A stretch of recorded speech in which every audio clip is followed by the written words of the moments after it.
5, 4, 3, 2, 1. Put his own self in the video. Come on, man.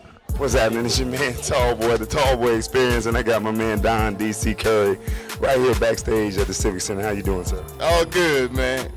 Well, tell us a little bit how you got off into being a comic. Well, actually, I officially started as I was at an open mic, what they call open mic, one night over like 20-some years ago now, and they ran out of comedians. So I went up and gave it a shot, and I said, I can do this. Now, throughout the journey, because you've been around for a long time, describe the journey and talk about one of your most memorable experiences. Probably one of my most memorable experiences was my first paid gig 21, 22 years ago when I was opening for Paul Mooney. And I was getting, for the week, I got $70. I did 10 shows, and they gave me $70, and my beer tab was $50. So I left for the week with $20, opened up for Paul Mooney. But I thought I was in the big leagues at that time. Well, you look at tonight, you're around a lot of people that you know for a long time, that you've been around for a long time, but to us, they're legends. Describe, do you feel like you're a legend? No, not in the least, man.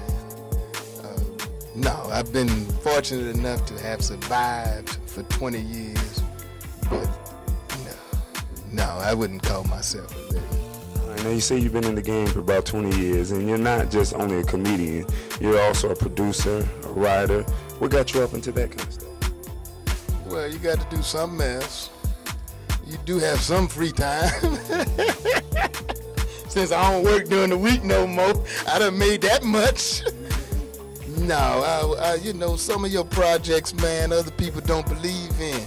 So when you are able to do them yourself, then you do that. I've never been one to sit back and cry about somebody not cooperating with me, somebody not putting money behind me. And really, it's ironic that you would have to ask somebody to do that if you have the means, because if you don't believe in yourself enough to put your own money on the line, then why should somebody else, really? Well, you said comedian's life ain't always funny. Describe that a little bit. Well, that's a line from one of the excerpts out of Do Your Thing Some More. That's a line from one of the excerpts out of a movie that I produced, Tears of a Clown, written by Tony Spires, who has written some other movies, 2 Degrees. And but it takes a picture of the life of a comic, quote unquote urban comic, but black folk coming up through the ranks. And back when I started, there were only a few spots where black folk could perform. And then it got where there were more opportunities, and then when it got to be enough places where we had someplace different to go every night of the week or every night of the month, then we got in our cars and hit the road, man. And I'm thankful for that as an experience. And I thank some of the young cats now who get possibly exposure too soon. They miss that, man, and it's evident in some cases in their performance. Well, speaking of that, you got a lot of young comedians out that's in this game, and they're trying to have that established success that you have. Describe, or what kind of advice would you like to pass down to the young comics that's coming up? Well, comedy is kind of a strange discipline, man, in the entertainment industry. It's kind of different from some of the rest of like you can have a sensational singer at 6 or 7 that just come out the box and got a natural talent. You can have a 6-year-old actor, because they can play a 6-year-old acting part. But comedy, they used to say it takes 11 years for you to really find yourself.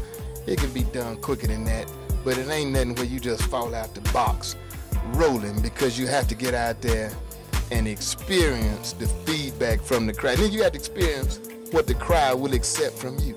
I have written for some other people, and people have asked me, well, why don't you do that yourself? Because it does not fit me. It's funny, but it doesn't. One of the biggest lies ever told to me is funny is funny. See, that's a lie. Because that means anybody can take anybody else's material and be funny. That means Richard Pryor could have done Bill Cosby's material and been effective. That's a lie. And vice versa. It means Bill Cosby could have done Richard Pryor's material and been effective. And that's a lie. Because in comedy, you have to be real enough to project, to convey to the audience a sense of realism, particularly, if I must say so myself, in black comedy.